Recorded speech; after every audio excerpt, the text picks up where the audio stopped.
ஜெய் ஸ்ரீ மாத்ரே நமக. ஜெய் குருதத், ஜெய் குரு பரசுராம். நமஸ்காரம். நான் கரூர்லேருந்து வல்சலா பணிக்கர், பிரசன்ன ஜோதிடர். இன்றைக்கி நம்ம மேச ராசிக்கு சனி பயிற்சியுடைய பலன்களை பார்க்க போகிறோம். இந்த 2025 பிப்ரவரி மாதம் வரக்கூடிய இந்த சனி பயிற்சி மேச ராசியை பொறுத்த வரைக்கும் இப்போ தான் 7.5 சனி ஸ்டார்ட் ஆகக்கூடிய காலகட்டங்கள். ஆனால் அதுக்காக நீங்கள் மொத்த வாழ்க்கையும் முடங்கி போயிடுச்சு அப்படிங்கக்கூடிய எண்ணங்களை மட்டும் தூக்கி எறிஞ்சிருங்க. பொதுவாகவே சனி உழைப்பாளிகளுக்கு நிறைய நல்லது தான் செய்வார். மேச ராசியை பொறுத்த வரைக்கும் சில சங்கடங்கள், அதே மாதிரி தடங்கல்கள் இதுதான் வரும். ஆனால் இதை தாண்டி நீங்கள் எடுக்கக்கூடிய முயற்சியில் மட்டும்தான் இருக்குது உங்களுக்கு நடக்கக்கூடிய அத்தனை நல்ல விஷயங்களும். ஏன்னா 12ஆம் இடத்துல சனி வந்திருக்கும் போது தொழிலை பொறுத்த வரைக்கும் புதுசாக தொழில் செய்யலாம் அப்படிங்கக்கூடிய அமைப்புகள் வரும் சிலருக்கு. ஆனால் உங்களுடைய ஜாதக அமைப்புப்படி சொந்தமாக இப்போ தொழில் தொடங்குறதுக்கு உங்களுடைய ஜாதகத்தில் எப்படி இருக்குது அப்படிங்கிறதையும் பார்த்துட்டு அதுக்கப்புறம் நீங்கள் செய்யுங்க. ஏன்னா உங்களுடைய மேச ராசியை பொறுத்த வரைக்கும் 10 குடையவரும் 11 குடையவரும் சனியாக போகிறாரு. அப்போ தொழில் ஸ்தான அதிபதியே உங்களுக்கு சனி தான். தொழில் காரகனும் சனி தான். 12ஆம் இடம்ங்கிறது விரயஸ்தானம். ஆனால் அது இன்வெஸ்ட்மெண்ட்டையும் குறிக்கக்கூடிய ஸ்தானமாக தான் இருக்குது. அப்போது புதுசாக தொழில் தொடங்கலாமா அப்படின்னா கண்டிப்பாக தொடங்கலாம். ஆனால் நிறைய முயற்சிகள் இருக்கணும், கடுமையான உழைப்பு இருக்கணும். ஆனால் 6ஆம் இடத்தை சனி பார்க்குறாரு. 6ஆம் இடத்தை பார்க்கும்போது என்னென்னா, தொழில் ரீதியாக நிறைய கடன்கள் வாங்கும்போது அந்த கடன் வாங்கக்கூடிய விஷயத்தை மட்டும் ஒரு தடவைக்கு 2 தடவை யோசிக்கணும். இன்னும் 2.5 வருஷம் இருக்க போகிறாரு இந்த 12ஆம் இடத்துல. அதுக்கப்புறம் அடுத்த 2.5 வருஷம் ஜென்ம சனியாக மாறுவார். ஸோ இது எல்லாமே கருத்தில் மனசில் வச்சுக்கிட்டு நீங்கள் என்ன செய்யணும், எடுக்கக்கூடிய ஒவ்வொரு முயற்சிகளையுமே யோசித்து நிறுத்தி நிதானமாக செயல்பட்டாலே பெரிய லெவலில் உங்களுக்கு 7.5 சனியோடைய பாதிப்போ தாக்கமோ இருக்காது. நமக்கு கடவுளுடைய பிளெஸ்ஸிங், அனுகிரகம் வேணும், பெரியவங்களுடைய ஆசீர்வாதம் வேணும். அதுக்கு மேலே நமக்கு கடவுள் என்ன கொடுத்துருக்காருன்னா, சிந்தித்து செயல்படக்கூடிய அளவுக்கு அறிவையும் கொடுத்துருக்காரு. ஸோ ஒவ்வொருத்தரும் மேசராசியில் இருக்கவங்க 7.5 சனி 7.5 சனின்னு போலாமாமல் நீங்கள் எடுக்கக்கூடிய ஒவ்வொரு விஷயமும், செய்யக்கூடிய ஒவ்வொரு செயலையும் நிறுத்தி நிதானத்தை கடைபிடிக்கணும். 7.5 சனி நடந்துட்டு இருக்கும்போது ஒவ்வொரு செயலும் பின்விளைவு என்ன அப்படிங்கிறத யோசிங்க. உங்களுக்கு வெல்விஷர் யாரோ அல்லது வீட்டில் இருக்கக்கூடிய பெரியவங்க கிட்ட எல்லாத்துக்கிட்டையும் கேட்டு அதுக்கப்புறம் ஒரு முடிவுக்கு வாங்க. எடுத்தோம் கவுத்தோன்னு எந்த ஒரு முடிவும் செய்யாதுங்க. இந்த 7.5 சனியில் இதுதான் நான் சொல்லக்கூடியது. கவனமாக இருக்கணும் அப்படின்னா இந்த ஒரு விஷயம். 2வது, உங்கள் ஹெல்த் சம்மந்தப்பட்ட விஷயங்கள ரொம்ப கவனமாக இருக்கணும். 12ல் உங்களுக்கு குடும்பஸ்தானத்தை பார்க்குறாரு, 6ஆம் இடத்தை பார்க்குறாரு, 9ஆம் இடத்தை பார்க்குறாரு. இந்த ஸ்தானங்கள் எல்லாமே உங்களுக்கு நல்ல ஸ்தானமாக தான் இருக்குது. 6ஆம் இடம் அப்படிங்கும்போது இந்த காலகட்டத்தில் நீங்கள் அமைதியாக போகும்போது எதிரிகள் இருக்காங்களா அவங்க உங்களை உசுப்பேத்துறதுக்கே ஏதாவது ஒரு விஷயத்த செய்வாங்க. அவங்களுக்கு கொண்டாட்டமாக தான் இருக்கும். ஏன்னா நீங்கள் ஒரு விஷயத்த செய்வீங்க, அது ஏதாவது ஃபஸ்ட்டு ஃபெயிலியர் ஆகிறதுக்கு வாய்ப்புகள் இருக்குது. அது ட்ராபேக் ஆகும். சம்டைம் அது சக்ஸஸ் இல்லாமல் போகலாம். இந்த மாதிரி விஷயங்கள் இருக்கும்போது உங்களுடைய எதிரிகள் உங்கள் கண் முன்னாடியே பேசலாம், உங்களை தூண்டி விடுறது, அதே மாதிரி ஆத்திர அடை செய்கிறது, அவங்களுடைய அட்டுழியம் ஜாஸ்தியாக தான் இருக்கும். இருந்தாலுமே 6ஆம் இடத்தை சனி பார்க்கும்போது நம்ம அடங்கி போகிறது நல்லது. மற்றவங்க கிட்ட சண்டை சச்சரவுகளை, வீண் விவாதங்களை தவிர்க்கிறது இந்த 2.5 வருஷத்துக்கு ரொம்ப ரொம்ப நல்லது. சனி வாக்குஸ்தானத்தை பார்க்குறாரு. அப்போ பேசக்கூடிய வார்த்தைகளை நிறுத்தி நிதானமாக பேசணும். 2ஆம் இடத்துல சனியோடைய பார்வை இருக்கும்போது உங்களுக்கு ஆப்போசிட்டில், அதாவது உங்களுக்கு பிடிக்காத நபர்களோ அல்லது ஆப்போசிட்டில் இருக்கிறவங்களோ உங்களுடைய வார்த்தையை அவங்க ஏதாவது ஒன்று நக்கலாக சிரித்து பேசி உங்களோட வார்த்தைகளை இழுக்கணும்னு பார்ப்பாங்க. எப்படா நீங்கள் இந்த வடிவேல் படத்தில் வர மாதிரி தான், வா சண்டைக்கு வா வா அப்படிங்கிற மாதிரியே இருப்பாங்க. இந்த 2.5 வருஷம் அமைதியாக இருக்கிறது ரொம்ப நல்லது. எந்த ஒரு விஷயத்துலையுமே தப்போ ரைட்டோ, அதாவது அவங்க மேலே தப்பு இருக்கட்டும், பட் ஆனால் அந்த இடத்துல இருந்து மூவ் ஆன் பண்ணி போக பழகிக்கங்க. ஆனால் நீங்கள் இயற்கையாகவே ஒரு மூவ் ஆன் பண்ணி போகக்கூடிய பர்சன், எல்லாத்தையும் கண்டுக்காமல் போகிறது, பொறுமையாக இருப்பீங்க அப்படின்னா கூட இந்த 7.5 சனி காலகட்டத்தில் தான் உங்களுக்கு கோவம் நிறையா வரும்.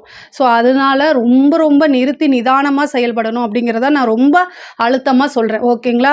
இதே மாதிரி குடும்பத்தில் இருக்கவங்களுக்கு என்னென்னா, உங்களுக்கு நெருக்கடி கொடுப்பாங்க, உங்களை அண்டர்ஸ்டாண்ட் பண்ணாமல் புரிஞ்சுக்காமல் அவங்க ஒரு விஷயத்தை எடுத்து வைப்பாங்க. இதனால் வாக்குவாதம் வரும். அதே மாதிரி கணவன் மனைவியிடையே சிறு சிறு பிரச்சனைகள் வரதுக்கு உண்டான வாய்ப்பு இருக்குது. 6ஆம் இடத்தை சனி பார்க்குது. 6ஆம் இடம் தான் சண்டை சச்சரவு, கோர்ட்டு கேஸு, டைவர்ஸு எல்லாத்தையும் குறிக்கக்கூடிய இடம். ஸோ அதனால என்னென்னா, டைவர்ஸு ஆகிற அளவுக்கு நீங்கள் வார்த்தைகளை விட்டுறாதீங்க. அவ்வளோதான்.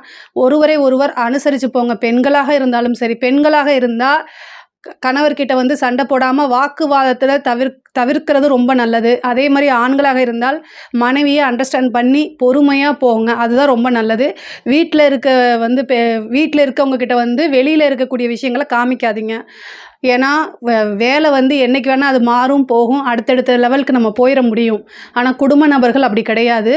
ஸோ அதனால் அந்த உறவை வந்து கட்டி காப்பாற்றுறது அப்படிங்கிறது ரொம்ப முக்கியமானது. அதே மாதிரி வந்து நீங்கள் செய்யக்கூடிய ஒவ்வொரு செயலுக்கும் நல்ல பலன்கள் உண்டு. 10 குடைவர் மட்டும் கிடையாது, 11 குடைவரும் உங்களுக்கு சனி தான். அவர் வந்து 12ஆம் இடத்துல இருக்கார். விரயம் இந்த காலகட்டத்தில் ஏதாவது ஒரு விரயம், ஒன்று தொழிலுக்கு இன்வெஸ்ட் பண்ணுறது அல்லது வீடு வண்டி வாகனம் வாங்கக்கூடிய அமைப்பு, இந்த மாதிரி விஷயங்கள் இருக்கும். பொருளாதார ரீதியாக வந்து உங்களுக்கு பெரிய லெவலில் நெருக்கடிகள்லாம் வராது. 2ஆம் இடத்தை பார்க்கறதுனால ஓரளவு உங்களுக்கு என்ன தேவையோ அந்த அளவுக்கு வந்து உங்களுக்கு கண்டிப்பாக பணம் வந்துடும். 2ஆம் இடத்தை பார்க்குறதுனால தனஸ்தானம், வாக்குஸ்தானம், கல்விஸ்தானம், இதெல்லாம். கல்வியில் மட்டும் நீங்கள் என்ன செய்யணும் அப்படின்னா ரொம்ப ஆர்வமாக படிக்கணும். கண்டிப்பாக வந்து உங்களோட ஃப்யூச்சர் வந்து படிப்பில் தான் இருக்குது அப்படிங்கிறத கவனத்தில் கொண்டு வந்து படிங்க. தொழில் வந்து முன்பையோட கொஞ்சம் நல்லா தான் இருக்கும். ஏன்னா 12ல் இருக்கிறாரு அப்படின்னா சனி வந்து தொழில் ரீதியாக நிறைய அலைச்சல்கள் கொடுப்பாரு. அதே நேரத்தில் சோம்பேறித்தனத்தையும் கொடுத்துருவாருங்க. சோம்பேறித்தனம்னா உங்களோட மைண்டில் வந்து நீங்கள் போகணும் செய்யணும் அப்படின்னு ஒரு காரியம் இருக்கும். ஆனால் செய்ய முடியாத தன்மையே வந்து உடல் அளவில் வந்து உங்களால் செய்ய முடியாது. ஒரு அலட்சிய போக்கு, இந்த மாதிரி விஷயங்கள்லாம் கொடுத்துருவாரு. அதெல்லாம் ரொம்ப ரொம்ப கவனமாக இருக்கணும். அதே மாதிரி வந்து சில பேருக்கு வந்து இந்த சொத்துல இருந்த பிரச்சனைகள், வில்லங்கங்கள், இது எல்லாமே நீங்கும். ஏன்னா 6ஆம் இடத்தை பார்க்குறாரு. கோர்ட்டு கேஸு வழக்குகளில் இருந்த பிரச்சனைகள்லாம் நீங்கி உங்களுக்கு, ஏன்னா சனி வந்து 6ஆம் இடத்தை பார்க்கும்போது உங்கள் மேலே நியாயம் தர்மம் இருக்குது அப்படின்னா உறுதியாக 100% நீங்கள் தான் வந்து சக்ஸஸ் பண்ண போகிறீங்க. எந்த இப்போ கேஸாக இருந்தாலும் சரி அதில் ஜெயிக்கக்கூடியது உங்களோடது. ஏன்னா நீதி அரசனே சனி தான். ஸோ அதனால் கண்டிப்பாக உங்களுக்கு ஒரு நல்ல நீதி கிடைக்கும். அதே மாதிரி உத்தியோகத்தில் இருக்கவங்களுக்கு இது ஒரு நல்ல அமைப்பு. ஆனால் இந்த 7.5 சனிங்கும் போது இந்த 7.5 வருஷம் வந்து ரொம்ப ரொம்ப கவனமாக இருங்க. உயர் அதிகாரிகளுடைய அழுத்தங்களுக்கு ஆளாகலாம். அதனால் ரொம்ப ரொம்ப உத்தியோகத்தில் இருக்கவங்க, அரசாங்க உத்தியோகமாக இருந்தாலும் சரி எதுவாக இருந்தாலும் சரி ரொம்ப கவனமாக இருக்கணும். ஆனால் உங்களுக்கு உண்டான விஷயங்கள் ஆட்டோமேட்டிக்காக நடக்கும். ஏன்னா 6ஆம் இடத்துல சனியோடைய பார்வை எப்போல்லாம் வருதோ உழைப்புக்கு ஏற்ற ஊதியத்தை கண்டிப்பாக கொடுப்பாரு. ஆனால் அதை தாண்டி பெரிய லெவலில் நீங்கள் எக்ஸ்பெக்ட் பண்ணிங்கன்னா கண்டிப்பாக ஏமாற்றங்கள் இருக்குது. ஆனால் சனி 9ஆம் இடத்தையும் பார்க்குறாரு. ஒரு சிலருக்கெல்லாம் வந்து இடமாற்றம் அப்படிங்கிறது இருக்குது, உத்தியோக ரீதியாவோ தொழில் ரீதியாவோ. ஆனால் அலைச்சல்னா அலைச்சல், நல்ல அலைச்சல். ஏன்னா 12ஆம் இடத்துலேருந்து 9ஆம் இடத்தை பார்க்குறாரு. ஆனால் வெளிநாடுக்கு வேலைக்கு போகணும்னு நீங்கள் நினைக்கிறீங்க அப்படின்னா கண்டிப்பாக இந்த டைமில் ட்ரை பண்ணுங்கள், உடனடியாக கிடச்சிரும். 7.5 சனியில் நம்ம வெளிநாடு போகலாமா, போனால் அங்கே ஏதாவது ப்ராப்ளம் வருமா அப்படின்னு நினைக்காதீங்க. 7.5 சனினாலே என்னென்னா கம்ஃபர்ட் ஜோனை விட்டு கொஞ்சம் கஷ்டப்படுறது தான். அப்போ நம்ம உள்நாட்டில் இருக்கிறத விட, நம்மளுடைய நாட்டில் இருக்கிறத விட வெளிநாட்டில் இருக்கும்போது நம்ம அந்த நாட்டோடைய சட்ட திட்டங்களுக்கு கொஞ்சம் கஷ்டப்பட்டு தான் இருக்கிற மாதிரி வரும். ஸோ அதனால் இந்த டைமில் வந்து நீங்கள் ஃபாரின் போகிறது நல்லது தான். ஒரு சிலர் வந்து 7.5 சனியில் வந்து வெளிநாடு போகக்கூடாதுன்னு சொல்லுவாங்க. அதுக்காகத்தான் இந்த நான் டீட்டெயிலாக சொல்கிறேன். கம்ஃபர்ட் ஜோனை விட்டுட்டு நீங்கள் அதாவது அந்த ஜோனை தாண்டி நீங்கள் வெளியில் போகிறீங்க அப்படின்னா கண்டிப்பாக 7.5 சனியில் உங்களுக்கு பெரிய லெவலில் பாதிப்பு வராது, சக்ஸஸை தான் கொடுக்கும். வெளிநாட்டு உத்தியோகம் பார்க்கக்கூடியவங்களை இந்த டைம் ட்ரை பண்ணுங்கள், கிடைக்கும். அதே மாதிரி ப்ரொமோஷன் கிடைக்கிறதுக்கு உண்டான வாய்ப்புகள் இருக்குது. அதே மாதிரி ஒரு நல்ல பேர் உங்களுக்கு 9ஆம் இடத்தை சனி பார்க்குறாரு. உங்களுடைய நல்ல பேர் வந்து கண்டிப்பாக நிலைத்து நிற்கும். அதே மாதிரி நல்ல நிலையில் இருக்கிறவங்க ரொம்ப கவனமாக இருக்கணும். 9ஆம் இடத்தை பார்க்கும்போது உங்களுக்கு ஒரு நல்ல குட் நேம் இருக்கும். ஒரு சொசைட்டிலையோ இல்லை நீங்கள் வந்து இருக்கக்கூடிய ஸ்ட்ரீட்லேயோ வேலை பக்க இடத்துலையோ அதை வந்து சிதைக்கிறதுக்குன்னு சில பேர் வருவாங்க. அதுக்கெல்லாம் இடம் கொடுக்காதீங்க. பெண்களை பொறுத்த வரைக்கும் நல்ல ஆடை ஆபரண சேர்க்கை உண்டு.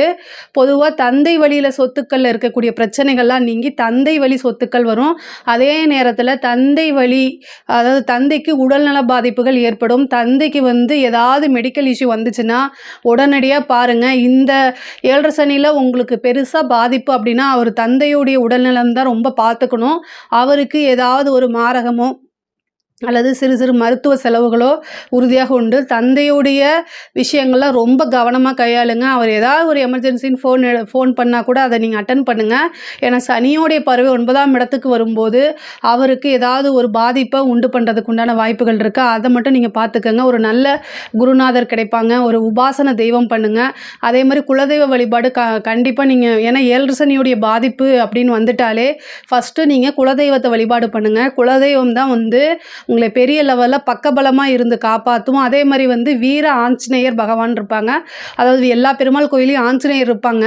மேச ராசியை பொறுத்த வரைக்கும் வீர ஆஞ்சநேயர்னு எங்கேயாவது இருக்கா அப்படின்னு நீங்கள் சர்ச் பண்ணி உங்கள் வீட்டு பக்கத்தில் இருந்தால் கூட நீங்கள் போயிட்டு வரலாம். வெண்ணையும் செந்துரமும் வச்சு அவருக்கு வழிபாடு பண்ணுங்கள். 2 நெய் தீபம், வெண்ணெய், செந்துரம் இதை வச்சு வழிபாடு பண்ணுங்கள். சனியோடைய பாதிப்புகள் வந்து ரொம்ப ரொம்ப குறைவாக இருக்கும். நல்ல பலன்கள் உங்களுக்கு கூடுதலாகவே இருக்கும்.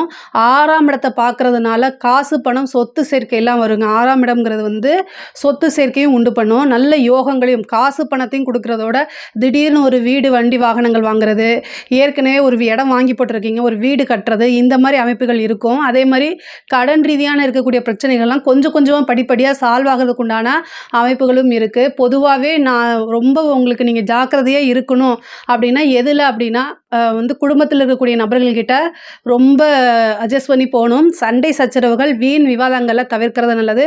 முகம் தெரியாத நபர்கள்கிட்டையோ அல்லது வந்து அறிமுகம் இல்லாத நபர்கள்கிட்டையோ நீங்கள் வந்து பேசும்போது என்ன பேசுகிறோம் அப்படிங்கிறத மைண்டில் நிறுத்திட்டு பேசுங்க. ஏன்னா உங்களுடைய பேச்சுக்கள்னாலேயே பிரச்சனைகள் வரத்துக்கு உண்டான வாய்ப்பு இருக்குது. 7.5 சனியில் கவனமாக இருக்கணும். அதே மாதிரி சுறுசுறுப்பாக இருக்கணும். இதை 2ஐயும் யார் செயல்படுத்துகிறாங்களோ அவங்க கண்டிப்பாக சக்ஸஸ் பண்ண முடியும். இந்த சனி பயிற்சியில் வந்து திருமண யோகம் இருக்கா அப்படின்னா திருமணத்துக்கு உண்டான அமைப்புகள் வந்து சனி பயிற்சியில் இல்லை. ஆனால் உங்களுடைய ஜாதகத்தில் வந்து உங்களோட ஜாதகத்தில் குருபலமோ அல்லது வந்து 7ஆம் அதிபதியோடைய திருமணம் 7ஆம் அதிபதியோடைய தசாபுத்திகளோ இருக்குது அப்படின்னா திருமணத்துக்கு நீங்கள் தாராளமாக ப்ரொசீஜர் பண்ணிக்கலாம். ஆனால் சனியோடைய தாக்கம் வந்து 7ஆம் இடத்துக்கோ 7ஆம் இதுக்கோ உங்களுக்கு எதுக்குமே வரலை. அதனால் திருமணத்தில் எந்த பிரச்சனையும் இல்லை. அதே மாதிரி தொழில் தொடங்கலாமான்னா தாராளமாக தொடங்கலாம். ஆனால் உங்களுடைய ஜாதகத்தில் தொழில் ஸ்தானம் எப்படி இருக்குன்னு பார்த்துட்டு தொடங்குங்க. மற்றபடி இந்த 7.5 சனி பாதிப்புகள் வந்து குறைக்கிறதுக்கு நான் பரிகாரம் சொல்லியிருக்கேன். வேறு ஏதாவது சந்தேகங்கள் இருக்குது அப்படின்னா கமெண்ட்ஸில் கேளுங்க. நான் கண்டிப்பாக ஆன்சர் பண்ணுறேன். நம்மளுடைய சேனலை லைக் பண்ணுங்கள், ஷேர் பண்ணுங்கள், சப்ஸ்கிரைப் பண்ணுங்கள். நன்றி, வணக்கம். கடவுள் அருள் டிவியை பார்த்தமைக்கு நன்றிகள். மேலும் இது போன்ற தகவல்களை தெரிந்து கொள்ள கடவுள் அருள் டிவியை சப்ஸ்கிரைப் செய்யுங்கள். மறக்காமல் பெல் ஐக்கானை கிளிக் செய்யுங்கள்.